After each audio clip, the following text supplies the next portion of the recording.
Lobbyistes, j'espère que vous allez bien. Je suis au Relecq-Kerhuon, juste à côté de Brest, qui organise son 35e salon de la maquette et de la figurine. Et je me propose, comme d'habitude, de vous emmener faire un petit tour dans ce très beau salon.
Je suis avec l'association Transfert Nordmantel, une association, vous allez voir, qui est assez hallucinante. Donc je suis avec Thierry, Morgane, Gwendal, Aude, et moi évidemment vous me connaissez, qui vont vous parler de leur association franchement très spéciale. Qui commence? Thierry? Allez, c'est parti. Alors donc, Transfert Nordmantel, c'est d'abord l'émanation d'une autre association qui s'appelle la Confrérie Facétieuse, qui est une association, une vieille association de reconstitution historique, 1460 environ, qui fait aussi un peu de renaissance. Et un jour on s'est dit, parce qu'on avait tous à peu près le même âge, autour d'une cinquantaine, encore assez jeune quand même, on s'est dit, bah tiens, qu'est-ce qui nous lie aussi autrement que l'histoire? En fait c'était Star Wars en particulier. Et on s'est dit, du coup, est-ce qu'on ferait pas la même chose qu'en reconstitution historique? C'est-à-dire, si on ferait du Star Wars en appliquant les règles de la reconstitution historique. Donc à partir de là, on a commencé à faire des costumes Star Wars. Donc vous avez un super exemplaire ici. Ouais, ça c'est un Mud Trooper qui apparaît dans le film Han Solo. Alors là, il n'y a qu'une partie, bien sûr, mais c'est un soldat spécialisé pour les marais, pour la boue et tous les tripes un peu de... Donc évidemment avec un souci du détail le plus possible historique entre guillemets vis-à-vis de Star Wars. Exactement, c'est la même démarche, c'est-à-dire qu'il va falloir retrouver les bons objets, les bons vêtements. Par exemple, là il manque la cape, mais la cape, on sait que c'est une plage palaka, c'est une cape russe, de l'armée russe, donc il faut la retrouver, on va retrouver les bottes, etc. etc. Donc c'est la même démarche, il faut aller sourcer, aller chercher les ressources. Et les infos, vous les avez où? Alors les infos, on les a dans les livres, dans le vaste monde Star Wars où il y a énormément de fans, et puis bien sûr il y a la 501e Légion qui nous aide beaucoup, parce que là il y a déjà beaucoup de gens qui ont tracé la voie. 501e mondialement connu quand même. C'est ça, oui, la 501e, l'Empire est partout. Rejoins le côté obscur, on a des cookies. Alors ce qui est fantastique, c'est que reconstitution historique 14e, très bien. 15e, pardon. Excuse-moi, 1400, 15e, excuse-moi, autant pour moi. J'ai 4 au bac en histoire, donc faut pas trop m'en demander. Reconstitution historique Star Wars, ça c'est déjà assez original. Mais comme vous le voyez là, hormis un costume sur Star Wars, on est plus devant une table de jeu Star Wars. Qu'est-ce qui s'est passé pour qu'on bascule sur du Star Wars Légion? Qui répond? Gwen? Pourquoi pas, ouais. Moi je suis un figuriste depuis très longtemps. Ah oui, alors ça. Gwen, moi je le connais depuis un bon bout de temps parce qu'il travaillait au Geveux de Mulhouse et de Rennes après. Voilà. Mulhouse et de Rennes. Voilà. C'est comme ça qu'on s'est connus. Oui, c'est ça, voilà. Donc moi j'ai pas du tout décroché la figurine, mais quand Star Wars Légion est arrivé, bon, j'ai un peu bavé dessus, parce que là c'est vraiment très bien fait, c'est des belles figurines, il y a beaucoup de pièces qui m'intéressaient, et j'ai essayé de pousser Thierry qui me disait non, c'est trop de choses, moi j'ai une famille, j'ai pas le temps, j'ai une salle de bain à refaire, non. Et puis après la salle de bain a été refaite? Bientôt, elle va bientôt être... C'est ça, voilà. Et un jour, je vois chez Thierry la boîte Star Wars Légion qu'il avait trouvée d'occasion en fait dans un magasin. Et là, c'est le drame. Et là, on a dérapé. Donc, on en est à 4 bipodes impériaux, ATST impériaux. On est arrivé à je sais pas combien d'escouades. Bon, c'est un joli dérapage parce que la table, elle est quand même magnifique. Donc, pour le moment, vous n'avez qu'une table typée Tatooine. Pour l'instant, parce que je crois que vous remarquerez qu'on a mis une mer à Tatooine, qu'il n'y a pas. Ce qu'on a envie de faire aussi, ce qui arrive par la suite, on envisage d'aller même, pourquoi pas faire Hoth, pourquoi pas faire Endor, en fait, on a pas mal d'idées. Une montagne, une base impériale, un canon à ion à l'échelle. Et l'univers Star Wars permet de se lâcher au niveau des planètes, au niveau des décors et de ces choses-là. Oui, c'est ça l'avantage aussi. Là, on a vraiment plein de possibilités, des planètes forestières, des canyons, des planètes océaniques ou des trucs improbables. Sur la table, qui fait quoi? Qui peint de la figurine? Qui fait du décor? J'avoue que moi j'aime bien fabriquer. Donc, fabrique beaucoup, moi je fabrique. Je vais jusqu'à la fin de la fabrication souvent et puis je dis à Gwendal quand tu passes, tiens j'ai fait ça, à toi. Donc toi qui prends. Et toi tu prends la relève sur les décors? Sur les décors, les figurines. C'est Oui, qu'en général, voilà, pendant un an, dès que j'arrivais chez Thierry et Aude, je voyais des nouveaux décors. Là, j'avais une goutte de sueur qui me coulait sur le front. Bon, il y a encore tout ça à faire, d'accord. Je voyais des nouvelles figurines qui arrivaient. Bon, un 5e ATST, d'accord. Les éternels tiroirs de la honte, quoi. Oui, mais on essaie de les vider là, c'est bon, ouais, avant que d'autres arrivent. Et donc, on a des dames. Et ça c'est bien, et comment ça se fait que les dames se sont greffées? Parce qu'en général c'est quand même un univers de mecs, on va pas se le cacher. Allez. Alors on s'est pas vraiment greffé, c'est plutôt qu'on a été envahi parce qu'il faut imaginer la même chose sur ma table de salle à manger. Alors, là j'imagine le mot qu'elle a utilisé, on a été envahi. Mais on était tout à fait ravis. Oui, parce que vous faites les reconstitutions historiques aussi, vous. Oui. Voilà. Ouais. Ah oui. C'est là, oui. Donc, voilà, forcément, on a suivi le mouvement. Donc, joueuse ou uniquement non, il faut pas décoratrice? que je joue parce que je fous la pâtée à tout le monde et je m'énerve. Enfin, c'est... Le bol du débutant, peut-être? Ah, toujours. Moi, tu sais, moi, en kendo, on m'a toujours dit, toujours pratiquer avec l'esprit du débutant. Donc, je pense que c'est peut-être ça que tu fais, en fait. Ouais, c'est ça, ouais. Et donc, toi, Morgane?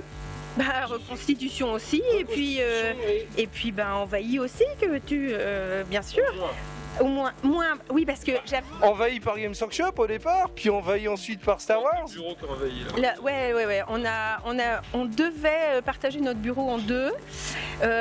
J'avoue qu'il y a des mallettes qui arrivent de mon côté. La peinture, bon, c'était pas dans le contrat au départ, mais bon, on trouve des compromis. Je suis fasciné par la bande de passionnés, quoi. C'est ça que je trouve génial. C'est que dans votre discours, il n'y a rien qui va pas, en fait. Bah non. Non mais souvent dans le monde de la figurine, il y a toujours les rageux de il y a les pointilleux du règle, il y a les pointilleux de ça, il y a les... Non, moi quand je vous entends parler, moi je trouve ça génial. Il y a une... Non, tu sais pourquoi? Non, dis-moi. Avant tout, on s'amuse. Bah voilà, ça c'est génial. Bah oui, on s'amuse. Un peu moins de 30 ans. Il y a bien des engueulades au bout d'un moment, comme de temps en temps, non? Jamais? Ah non. Chacun trouve sa part en fait. Chacun trouve le truc qui lui plaît. On fait la cuisine aussi, que ce soit historique ou avec des couleurs improbables pour la cantina. Voilà, et chacun y trouve son compte. Voilà. C'est génial, je suis épaté. Pour terminer cette petite interview de Transfer to Ornamental, je suis avec Thierry et j'ai une petite question justement, pourquoi Transfer to Ornamental? Une petite référence bien spécifique là. Oui, c'est un peu notre Madeleine à nous, c'est l'Enfer contre-attaque. C'est une référence à Han Solo qui, au détour d'une conversation, il a rencontré un chasseur de primes sur Ornamental, ça s'est a priori plutôt mal passé, c'est juste évoqué, et qui dit qu'il va peut-être devoir aller voir son boss de l'époque, c'est-à-dire Jabba the Hutt, pour régler ce qu'il doit régler. Donc voilà, c'est notre petite Madeleine. La petite Madeleine de Proust de la série. Et je croyais que tu voulais faire une petite dédicace aussi à quelqu'un par rapport à du matériel que vous utilisez pour vos, on va dire, cosplay Star Wars. Oui, tout à fait. En fait, moi j'ai acheté ce petit détonateur thermique. En fait, Et Yoto. Voilà. Chez Bloco Sandor. En fait, il y en a toute une variété avec un peu d'électronique à l'intérieur. Vous voyez, ça peut toujours servir. Et ça marche bien, très bien. Voilà. Eh bien écoute, merci beaucoup Thierry pour votre accueil. Une nouvelle partie, on va redémarrer cette nouvelle journée. Et puis, je vous dis peut-être à très bientôt. Voilà. Merci. Salut. Salut.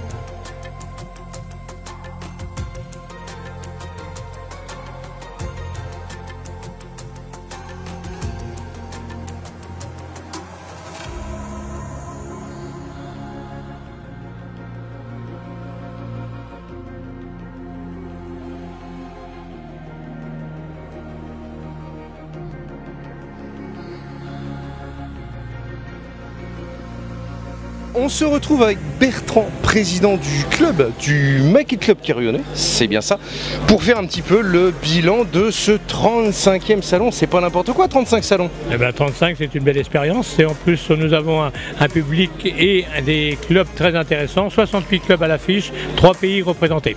3 pays, lesquels? Alors, nous avons l'Angleterre, de coutume, la Belgique et l'Italie.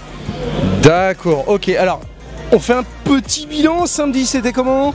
Ben, c'était très bien, une très bonne météo, la pluie, donc le public vient.